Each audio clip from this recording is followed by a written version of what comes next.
Okay.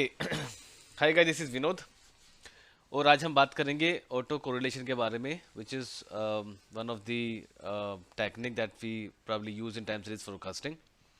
चलिए let's get started.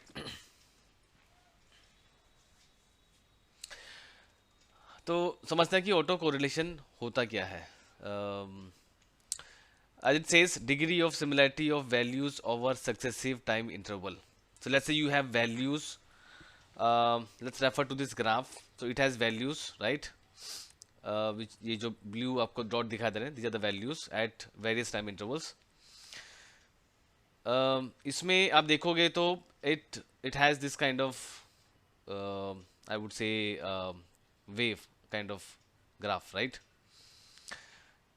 इसमें हम क्या करते हैं ऑटो रिलेशन में, we check for the similarity of values. For example यहाँ पे जो वैल्यू है, हाँ, ये वैल्यू जो है प्रॉब्ली आप देखेंगे तो ये वैल्यू जो है at this value at somewhere at 10 और 11 पे इज समवट कोरिलेटेड, बिकॉज यहाँ पर ये टॉप पर है, यहाँ पर ये है, right.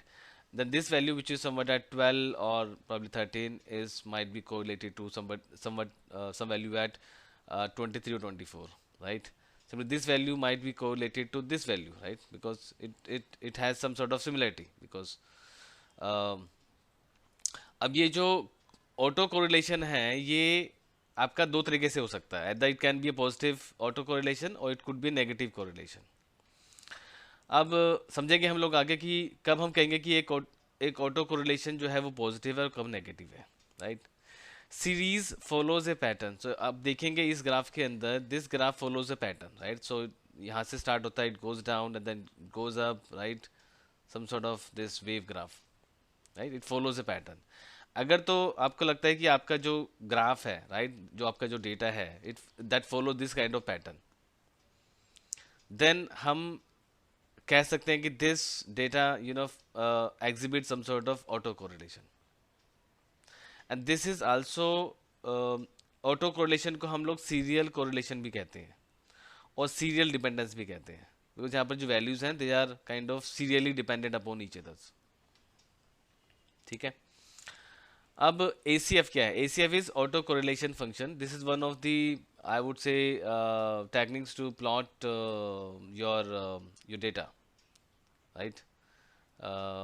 So then we can apply the Durbin-Watson test to actually find out how much values are autocorrelated. What's the autocorrelation between in your data set? अब ये ऑटो कोरिलेशन में ऑटो क्या चीज़ है? इसमें हम देखते हैं कि अगर आपके पास में you have one variable, right, and one variables might have different values at different time intervals. How these different values are actually correlated with itself, right? So this value is how much correlated with this value, right? अच्छा, तो आपका जो ये correlation है, जो हम calculate करेंगे, right, ये इट वैरीज फ्रॉम -1 to +1। तो अगर तो आपका कोरिलेशन जो है is somewhat closer to 1 +1, that indicates a perfect positive correlation, जहाँ पर कि अगर x की वैल्यू बढ़ती है तो y की वैल्यू बढ़ती है, अगर x की वैल्यू डिक्रीज होती है तो y की वैल्यू डिक्रीज होती है। So it's a positive correlation where the coefficient is somewhat closer to +1। If the correlation efficient is closer to -1, that indicates a perfect negative correlation। जहाँ पर कि अगर x की वैल्यू डिक्रीज होती है तो y की वैल्यू डिक्रीज होती है, और अगर x की वैल्यू डिक्रीज होती है तो y की वैल्यू डिक्रीज होती है। That's a negative correlation. ठीक है। अच्छा, and this is how if you look at on this Excel here, right, यहाँ पे let's say you have some values x here and the y's value here. अगर हमको देखना है कि how these are kind of correlated, तो Excel में तो आपके पास फंक्शन होता है where you pass this series and you can see how much correlated they are. ठीक है।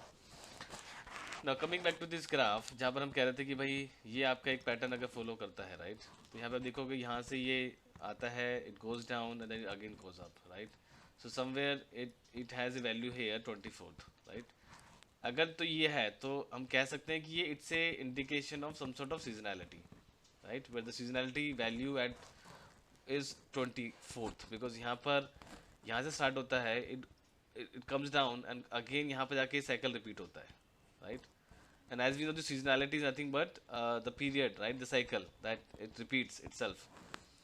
So we can say in this graph the seasonality is at 24th, right? So I think that's all, guys, about autocorrelation. I hope you enjoyed this session, and once again, thank you so much for watching this, and have a good day.